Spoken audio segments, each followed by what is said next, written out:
August 15th, 1945.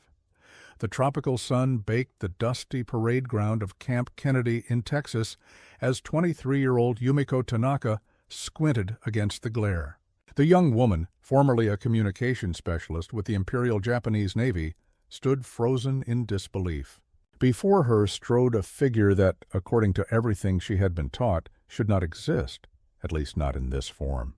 6 feet 4 inches tall, with shoulders like mountain ranges and hands that could encompass her entire face, the American Guard moved with a casual confidence that defied 17 years of careful indoctrination.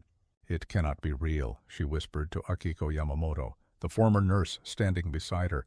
"They told us American men were weak, stunted creatures, half-starved beasts, barely capable of standing upright." What Yumiko saw defied 19 years of Imperial propaganda, men who seemed carved from oak, towering figures who moved with the casual strength of those who had never known true hunger. In that moment, as the Texan guard tipped his hat with a smile that revealed perfect white teeth, Yumiko understood the first of many lies that had led her nation to ruin. The imperial education system had prepared Japanese citizens for victory through a carefully constructed mythology about their enemies. From elementary school primers to military training manuals, Americans were portrayed as physically inferior specimens, the product of racial mixing, poor diet, and moral degradation. Japanese school children learned that the average American male stood several inches shorter than his Japanese counterpart, suffered from chronic malnutrition, and lacked the spiritual fortitude necessary for prolonged military conflict. Military instructors specifically targeted female personnel with tales of American masculine inadequacy, warning that capture meant facing subhuman creatures whose physical weakness was matched only by their moral depravity. This propaganda emerged from a calculated strategy by Japanese military leadership, who recognized that the industrial capacity of the United States posed an existential threat to imperial ambitions. Rather than acknowledge American material superiority, authorities emphasized spiritual and physical superiority of the Japanese people. General Hideki Tojo himself approved educational materials claiming that American men suffered from calcium deficiencies due to their dairy-heavy diets, resulting in brittle bones and diminished stature. Naval intelligence briefings included assessments that the average American serviceman weighed 30 pounds less than their Japanese counterpart due to the softening effects of capitalist excess. Medical instructors in the Imperial Army taught that American men reached physical maturity later and began physical decline earlier than Japanese men, creating a narrower window of combat effectiveness. These falsehoods found fertile ground in a population with limited exposure to foreigners. In 1941, less than 2% of Japanese citizens had ever encountered an American in person. Most Japanese women, particularly those from rural areas like Yumiko, had never seen a Westerner outside of carefully selected propaganda photographs that deliberately portrayed physically unimposing subjects. The Japanese Ministry of Information maintained strict control over all media depicting foreigners, selecting images that reinforced the narrative of Western physical inferiority. In civilian defense preparedness pamphlets distributed in 1942, American soldiers were illustrated as stooped, narrow-shouldered figures barely able to carry their equipment. The geographical isolation of Japan reinforced these misconceptions. Lieutenant Hiroshi Nakamura, who later documented the psychological impact of American material abundance on Japanese prisoners, noted that our island mentality created a vacuum in which fantastical beliefs about foreigners could flourish unchallenged. This isolation extended to scientific knowledge. Imperial censors routinely suppressed international medical journals that included anthropometric data contradicting official narratives about Western physical characteristics. A 1939 medical study showing comparable heights between Japanese and American males of similar socioeconomic status was classified as restricted information, available only to senior military medical staff.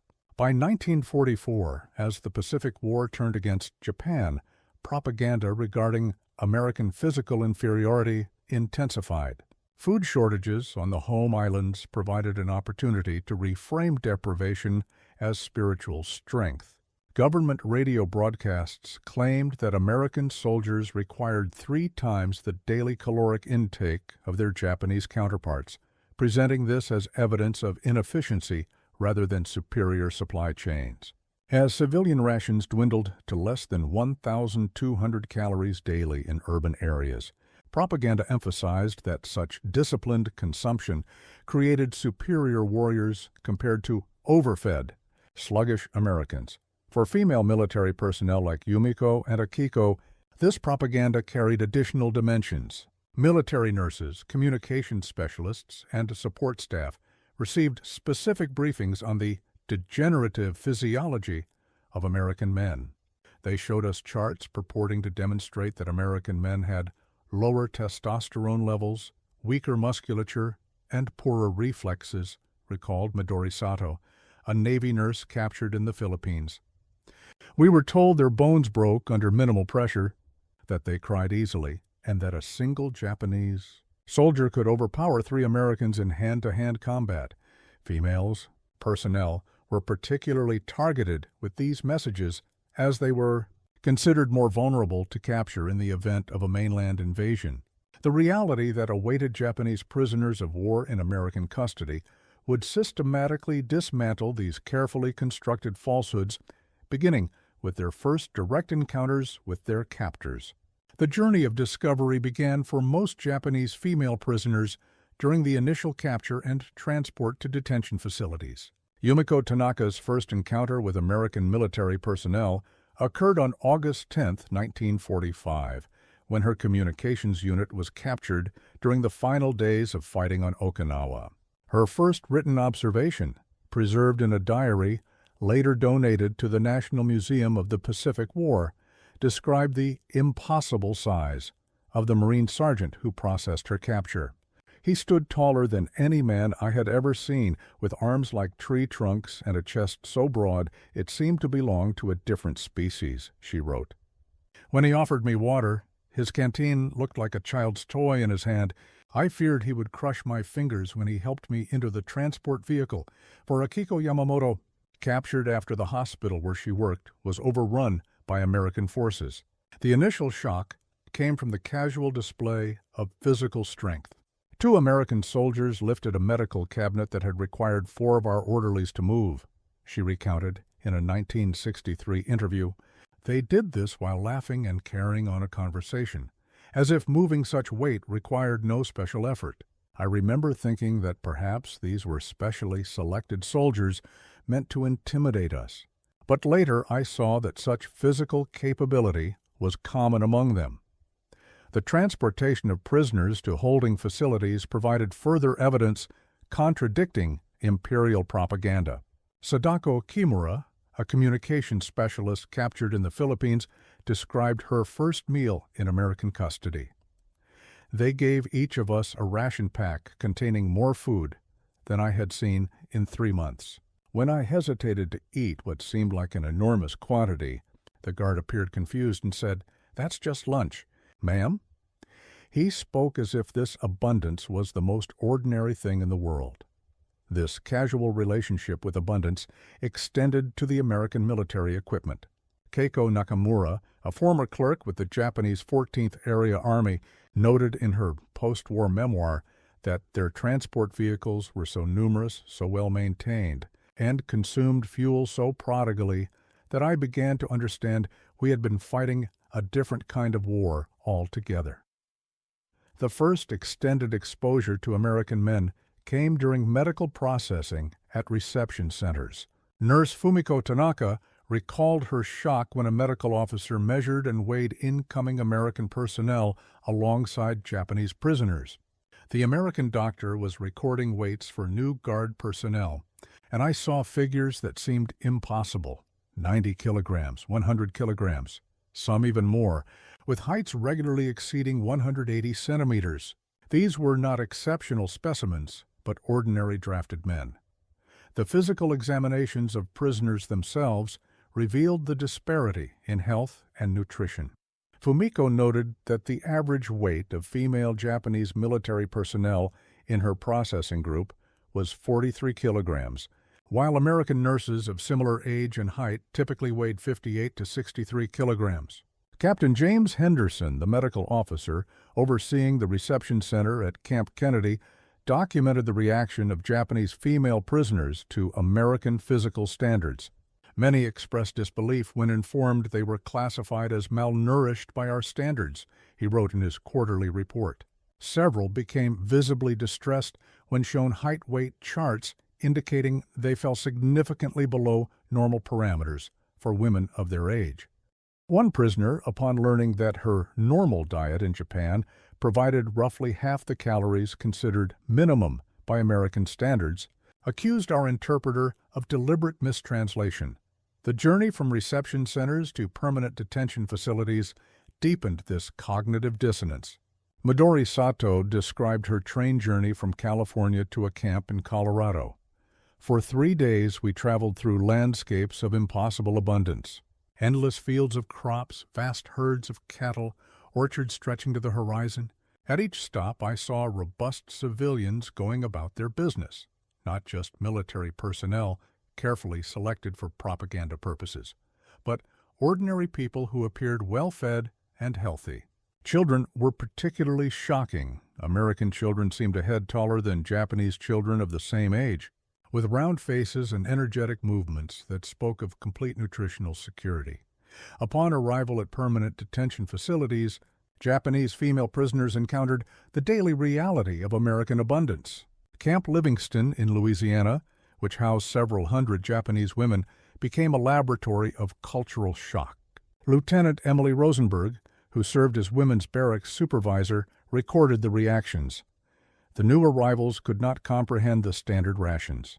When informed they would receive 3,000 calories daily, one prisoner became so agitated we needed to call a translator to confirm there hadn't been a misunderstanding. She insisted such quantities would be impossible to consume and must represent weekly rather than daily allocations. The shower facilities proved another revelation. Akiko Yamamoto's first experience with American plumbing was documented in letters she was permitted to send to her family in occupied Japan in 1946. The water flows without interruption, hot water in seemingly infinite supply. When I asked the guard how long we were permitted to shower, she appeared confused by the question. "Until you're clean," she said.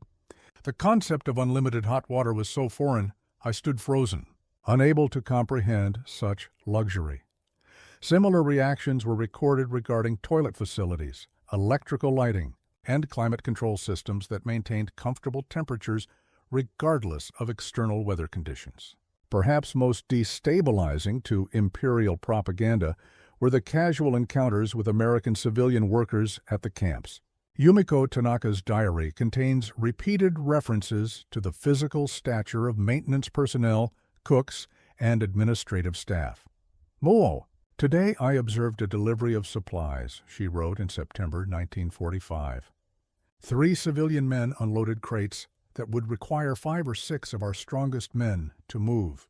They performed this labor while conversing about a baseball game, sweating freely but showing no signs of extraordinary exertion.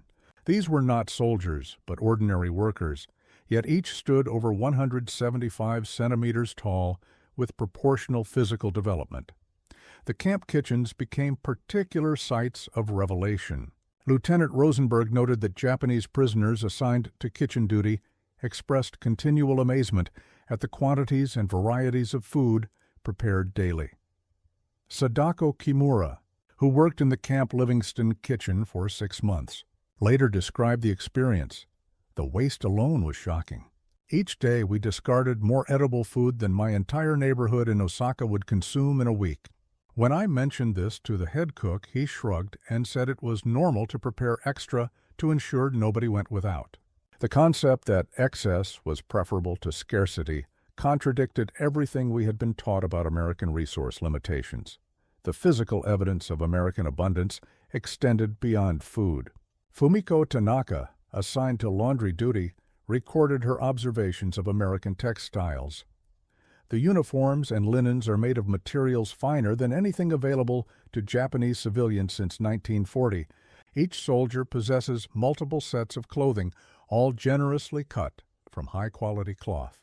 Even their undergarments are made of cotton so fine it would be reserved for officers in Japan. When I mentioned this to the laundry supervisor, she said these were standard-issue items, nothing special. For many Japanese women, the most profound contradiction of imperial propaganda came through observation of off-duty American personnel. Keiko Nakamura described watching a baseball game between guards. They moved with such power and speed, throwing the ball distances that seemed impossible, running bases with explosive energy. These were ordinary soldiers engaged in recreation, yet their physical capabilities exceeded what our propaganda had claimed was possible for even elite American troops. I remembered posters showing Americans as spindly, weak-limbed creatures, and felt a deep sense of betrayal watching these men leap and run with casual strength. Weekend activities provided further evidence of American physical capacity. Yumiko's diary entry from October 19, 1945, described a scene that fundamentally contradicted her understanding of American masculinity. Today I observed several guards engaged in what appeared to be recreational lumber cutting. For sport, they took turns cutting through logs using axes and saws, competing for speed. The winner, a man named Johnson from Oregon, cut through a log 30 centimeters thick in less than 2 minutes, using only a hand axe. He was not visibly exhausted afterward, and joined a foot race immediately following the competition. These are the men we were told lacked physical endurance. The cognitive dissonance created by these observations manifested in various ways among the prisoners. Camp records from 1945 and 46 document numerous instances of Japanese women requesting medical examinations of American personnel, apparently seeking scientific confirmation of what their eyes witnessed. Major Walter Simmons, camp physician at Fort Sill, noted, "Several female prisoners have independently requested information about American nutritional standards, specifically asking if guards receive special dietary supplements or hormonal treatments. They appear genuinely perplexed by the physical development of average American personnel and seek rational explanations that would preserve their previous beliefs." By the spring of 1946, as conditions improved in detention facilities and communication with occupied Japan became more regular, Japanese female prisoners began systematically documenting the contradictions between propaganda and reality. Midori Sato organized a study group among former military nurses to record anthropometric data on their American counterparts, creating comparative charts of height, weight, and other physical measurements. Her records, preserved in the National Archives, show meticulous documentation of the typical American male, with average heights of 178 centimeters compared to the 163 centimeters that had been cited in Japanese military manuals. The journey of discovery extended beyond physical characteristics to encompass the entire American industrial system that made such development possible. As Japanese prisoners gained limited access to newspapers, magazines, and educational materials, they encountered statistics that rendered imperial propaganda not merely wrong but absurdly, catastrophically mistaken. The overwhelming evidence began with food production statistics that Japanese prisoners encountered through English language lessons and approved reading materials. Yumiko Tanaka, who kept a notebook of impossible numbers she discovered during her detention, recorded her first encounter with American agricultural output. Today we were given a reading exercise from an agricultural report. It stated that in 1944, while Japan struggled to feed its population, American farmers produced 198 million metric tons of milk, 11 million metric tons of poultry, and nearly 83 million metric tons of beef. These figures cannot be correct. They would mean each American could consume several times the protein available to Japanese citizens. When I questioned the instructor, thinking there must be a translation error, she confirmed the numbers and seemed puzzled by my disbelief. Akiko Yamamoto, who had greater English proficiency, gained access to statistical yearbooks in the camp library. Her personal journal contains pages of neatly copied figures with frequent notations of disbelief. American steel production, 1944, 89,600,000 tons. This exceeds Japan's output by a factor of 27. How can this be accurate? If these numbers are true, we were never fighting a possible war. Her notes show repeated mathematical calculations, as if working through the figures might somehow reduce their impact or reveal an error in their magnitude. Camp newspapers, produced for American personnel but sometimes shared with prisoners, provided further evidence of industrial capacity that defied comprehension. Keiko Nakamura preserved a clipping reporting that Bethlehem Steel Sparrows Point plant produced more steel in January 1946 than all of Japan's factories combined in the entire year of 1945. Next to this, she wrote in Japanese, "If this is propaganda, why would they show it to us after the war is won? If it is truth, how could our leaders not know?" Educational films shown to prisoners as part of rehabilitation programs inadvertently delivered devastating comparisons. A documentary on American agriculture intended to encourage modern farming practices showed vast mechanized wheat fields in Kansas. Fumiko Tanaka's reaction, recorded by an interpreter, captured the psychological impact. One farm in this film harvested in a single day what would require every able-bodied person in my village working for a month. The machines they used so casually represented more metal than many Japanese factories could access in a year. It was like watching beings from another world. Perhaps most shocking were the comparative statistics regarding military production. Midori Sato recorded a lecture given by an American officer about wartime manufacturing. He mentioned casually that in 1944, America produced more than 96,000 aircraft. When one prisoner audibly gasped, the officer paused, seemingly confused by the reaction. For context, Japan's total aircraft production in our best year was approximately 28,000. The officer then noted that America's aircraft production was actually considered somewhat disappointing compared to their targets. Several prisoners around me were visibly shaken. The Ford Motor Company's Willow Run bomber plant became a particular focus of disbelief. When prisoners learned that this single facility produced one B-24 bomber every 63 minutes at peak production, a complete four-engine heavy bomber with over 1,600,000 parts, several demanded verification. Lieutenant Rosenberg noted that a group of former communications specialists created a detailed timeline to prove such production rates impossible, only to abandon the project when confronted with photographic evidence and production records. One woman became so distressed she required medical attention, apparently experiencing something like grief as her worldview collapsed. The scale of American shipbuilding proved similarly destabilizing. Yumiko's notebook contains a full page dedicated to Liberty ships. Americans built 2,751 Liberty ships during the war. Each vessel required 4,350 tons of steel and could be completed in 42 days. Impossible mathematics. This means Americans allocated more steel to this single class of cargo vessel than Japan's entire wartime steel production. When they lost ships to submarines, they simply built more ships than we could sink. How could our naval strategy possibly account for such production? Comparisons of everyday consumption revealed equally stark disparities. Sadako Kimura, working in camp administration, gained access to supply requisition forms and began tracking the materials allocated for prisoner maintenance compared to Japanese civilian standards. Each prisoner receives 200 grams of soap monthly, equal to a Japanese family's yearly ration in 1944. Cotton allocation for clothing and linens exceeds by 7 times the availability in Japan before material shortages. The camp discards as waste paper quantities that would be carefully preserved and reused in any Japanese institution. Even medical supplies demonstrated unbridgeable material gaps. Fumiko Tanaka, assisting in the camp infirmary, documented the casual use of antibiotics, analgesics, and surgical supplies. The medical officer discarded partially used bottles of alcohol and opened but unused bandage packages that would be carefully preserved in Japanese hospitals.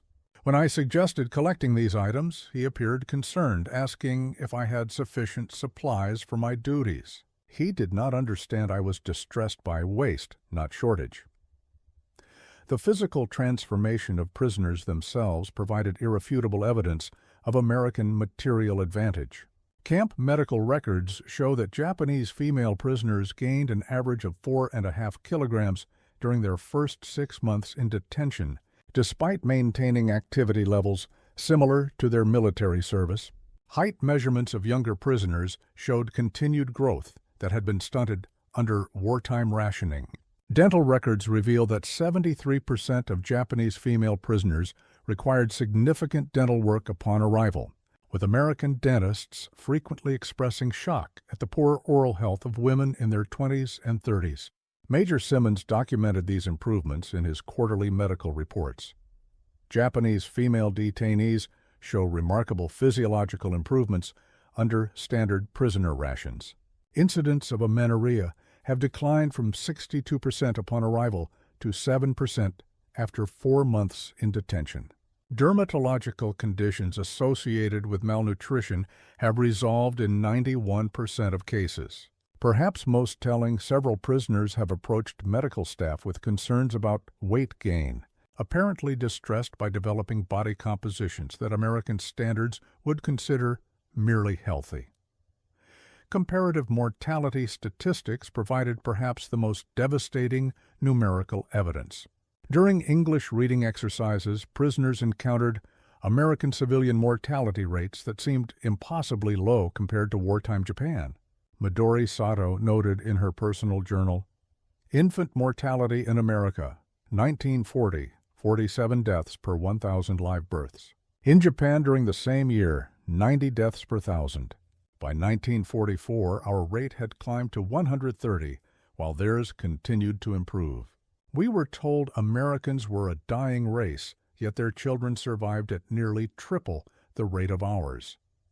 The evidence of American industrial capacity extended to the camp infrastructure itself. Keiko Nakamura, who had worked as an architectural clerk before the war, documented the construction standards of detention facilities. The barracks used more lumber than would be allocated for 3 Japanese family homes. Electrical wiring is copper throughout, material so precious in Japan it was being salvaged from civilian buildings for military use. Concrete foundations are reinforced with steel rebar in quantities that would be considered wasteful, even for military construction in Japan. This temporary housing for prisoners exceeds the material quality of middle-class urban housing in Tokyo. The camp at Fort Sill, Oklahoma, introduced many prisoners to another American archetype that propaganda had rendered mythical, the cowboy. Weekend rodeo exhibitions by local ranchers provided visceral demonstrations of American physical capability that contradicted Imperial education. Yumiko's diary entry from April 7, 1946, captures her amazement. "Today we observed American cowboys demonstrating cattle management techniques.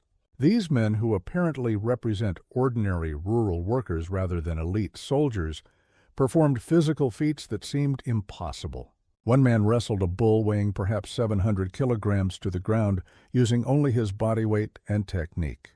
Another controlled a galloping horse while standing upright on its back. Their casual mastery of massive animals contradicted everything we were taught about American physical capability. For prisoners held in northwestern camps, encounters with lumberjacks proved similarly destabilizing. Akiko Yamamoto, temporarily transferred to a Washington state facility, described watching forestry operations near the camp. The men moved among enormous trees, wielding saws and axes with practiced ease. One particularly large American, named Peterson, according to the guards, carried logs that would require 4 Japanese men to lift. When I asked if he was some kind of champion or specially selected for strength, the guard laughed and said he was just a regular logger. If these represent regular American workers, what does that make the men we were told could barely carry their own equipment? The evidence mounted in ways large and small. From the casual abundance of American cigarettes, guards might discard a cigarette after a few puffs. an unimaginable luxury in nicotine-rationed Japan, to the ubiquity of personal automobiles among even junior camp staff. Sadako Kimura observed, "The camp cook, a civilian employee of no particular rank, drives his own automobile to work each day. This vehicle contains more metal, rubber, and glass than a Japanese family of modest means might own in all their household possessions combined." Yet he speaks of saving money for a newer model, as if such accumulations of resources were ordinary. By mid-1946, the overwhelming evidence had produced a psychological transformation among Japanese female prisoners that camp authorities noted with interest. Reports from psychological evaluations document a progression from initial disbelief through anger to a form of resigned acceptance that fundamentally altered their worldviews. The psychological transformation began with denial. Camp records from late 1945 show that 68% of Japanese female prisoners initially attributed American physical development and material abundance to special preparations for propaganda purposes. Lieutenant Rosenberg noted frequent inquiries about whether the food served to prisoners was typical of American military rations or specially enhanced for psychological impact. Many women simply could not accept that what they were experiencing represented ordinary American standards, she wrote. They constructed elaborate theories about how we might be manufacturing an illusion of abundance specifically to demoralize them. For some, denial gave way to anger directed at Japanese authorities who had misinformed them so catastrophically. Fumiko Tanaka's journal from January 1946 contains a passage of remarkable bitterness. "If our leaders knew the true nature of American industrial capacity, they sent us to slaughter like ignorant cattle. If they did not know, they were criminally incompetent. There is no third possibility that allows them honor." This sentiment appears frequently in prisoner writings from this period, often accompanied by calculations comparing American and Japanese production capabilities that reveal the impossibility of Japanese victory under any circumstances. As news from occupied Japan reached the camps, prisoners learned of food shortages and continuing hardship in their homeland, creating painful contrasts with their own improving conditions. Keiko Nakamura wrote to her sister in Kyoto, "The cruel irony is that I, a prisoner of our enemy, now eat better, sleep more comfortably, and have access to better medical care than you, a loyal citizen in our homeland. Something is fundamentally wrong with a world ordered this way." Camp censors noted such sentiments appearing with increasing frequency in outgoing mail, reflecting a growing recognition that defeat had paradoxically improved the material circumstances of those taken prisoner. By spring 1946, psychological evaluations show a shift from anger to a more complex reassessment of values. Major Walter Simmons documented this transition in his interviews with prisoners. Subject initially exhibited classic stages of grief over lost beliefs, denial, anger, bargaining. She attempted to preserve aspects of her previous worldview by suggesting American material advantages came at the cost of spiritual development. When prompted to elaborate, she fell silent for several minutes before acknowledging that Americans had demonstrated both material abundance and considerable spiritual resilience. "They won both wars," she finally said, referring not just to military victory but to the evidence before her eyes letters. Home revealed the struggle to communicate these transformed perspectives to family members still embedded in Japan's cultural context. Midori Sato wrote to her parents in June 1946, "I lack the vocabulary to explain what I have witnessed. If I told you the simple truth of daily life here, you would think me either lying or corrupted by enemy propaganda. Yet I see it with my own eyes, touch it with my own hands. The world is larger and more complex than we were permitted to know, and Japan's place in it different than we were taught." Camp censors approved such philosophical reflections while restricting specific statistical information that might reveal military capabilities. The psychological transformation extended to professional identities. Former military nurses like Akiko Yamamoto encountered American medical practices that contradicted their training. American medicine operates from a foundation of material abundance that makes our practices seem medieval by comparison, she wrote in a letter to a former colleague. Procedures we would reserve for the most critical cases are performed routinely here. Equipment we would carefully preserve and reuse is discarded after a single use to prevent infection. Their approach assumes unlimited supplies, while ours was built around scarcity as the natural condition. For communications specialists like Yumiko Tanaka, American technology provided similar cognitive challenges.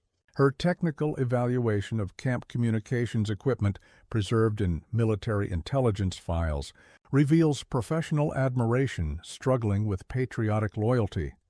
Their standard field radio contains more vacuum tubes than our most advanced military models. Components we would carefully repair, they replace without hesitation. Most disturbing is the operational reliability. 97% functionality under field conditions, a figure our engineers would dismiss as theoretical rather than achievable.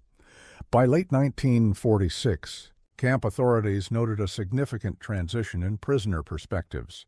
Lieutenant Rosenberg's report from September 1946 observed Japanese female detainees have largely progressed from questioning the reality of American capabilities to questioning how such capabilities might be emulated.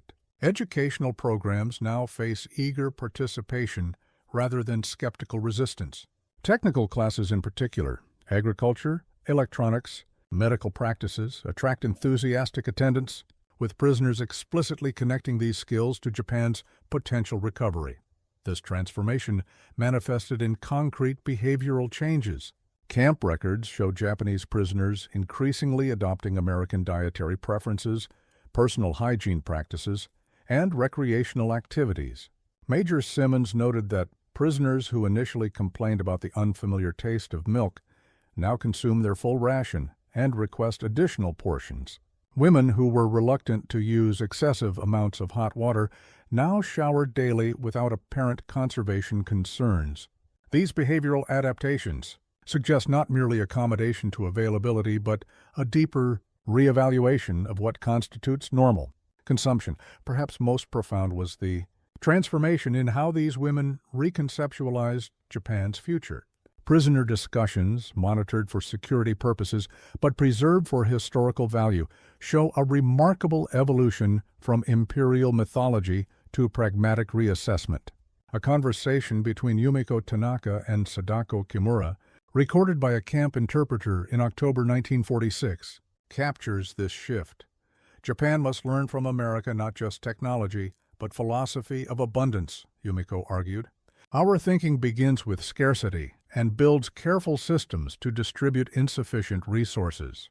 Their thinking begins with creating sufficient resources to eliminate the need for such systems. This is the true lesson of our defeat. The lasting impact of this transformed perspective would extend far beyond the immediate post-war period, influencing Japan's remarkable economic recovery and eventual emergence as an industrial powerhouse. When repatriation began in earnest during 1947, former prisoners carried back not just improved health and technical knowledge, but fundamentally altered expectations about what modern society could and should provide its citizens. The most immediate impact came through agricultural practices. Women like Midori Sato, who had observed American farming techniques, returned to rural communities with specific knowledge of crop rotation, fertilizer application, and mechanization possibilities. Agricultural production in regions with significant numbers of returned prisoners showed measurable improvements by 1949, with rice yields increasing by 11 to 17% compared to pre-war averages. Though working within severe material constraints, these women applied American principles of efficiency and abundance-oriented thinking to existing resources. In urban areas, former prisoners like Keiko Nakamura found roles in reconstruction planning that emphasized American standards of infrastructure and utilities. As an architectural clerk with the Tokyo Reconstruction Authority, she advocated successfully for wider streets, more robust electrical capacity, and improved water systems based directly on her observations of American facilities. We cannot immediately match American material abundance, She wrote in a 1948 planning document, but we can design with eventual abundance in mind rather than perpetuating scarcity-based thinking. The medical profession particularly benefited from returned nurses who had observed American practices. Akiko Yamamoto, who resumed nursing in Osaka in 1948, introduced sterilization protocols and patient care standards based on her camp experiences. Hospital records from facilities employing former prisoners show more rapid adoption of American medical innovations, improved patient nutrition programs, and reorganized workflows emphasizing efficiency over tradition. By 1952, hospitals with significant numbers of staff who had been prisoners showed mortality rates 15% lower than comparable institutions without such personnel. Educational influence proved perhaps most significant for long-term development. Former military communications specialist Fumiko Tanaka became an English teacher in Kyoto, where she emphasized technical vocabulary and practical applications. Her students achieved notably higher proficiency in scientific and technical English compared to traditional literature-focused programs, providing Japan's recovering industries with workers better prepared to assimilate Western technical knowledge. Similar patterns appeared wherever former prisoners entered educational roles, creating informal networks of American-influenced instruction that paralleled official occupation reforms. The psychological transformation experienced by these women influenced Japan's emerging consumer culture and industrial philosophy. Sadako Kimura, who established a small textile manufacturing business in 1953, explicitly modeled her production approach on American principles observed during detention. We begin by asking what abundance would look like in our context, rather than how to manage scarcity effectively. Even with limited resources, this perspective fundamentally changes decision-making. Her company became one of many small enterprises that prioritized scaled production, quality standardization, and eventual automation, hallmarks of what would later be recognized as Japan's economic miracle. Statistical analysis conducted in 1967 by economist Taro Yamamoto found that regions with higher concentrations of returned female prisoners showed several distinctive economic patterns: greater rates of new business formation, earlier adoption of labor-saving technologies, and higher productivity per worker across manufacturing sectors. While multiple factors contributed to these differences, interviews with business founders repeatedly cited changed perspectives resulting from American detention experiences. "I saw what was possible," one former prisoner told researchers. "Once seen, it could not be unseen, and I could not return to previous limitations of ambition." The influence extended to family structures and child-rearing practices. Women who had experienced American detention were more likely to emphasize nutrition, education, and health care in family resource allocation.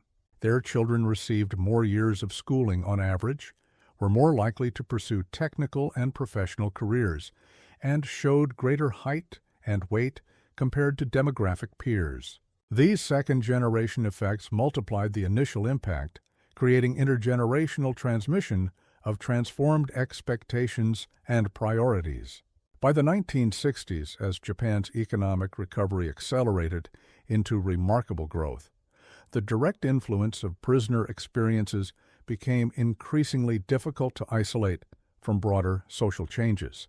Yet, in interviews conducted for the National Archives Oral History Project, former prisoners consistently identified their detention experience as transformative, not just personally, but for Japan's development.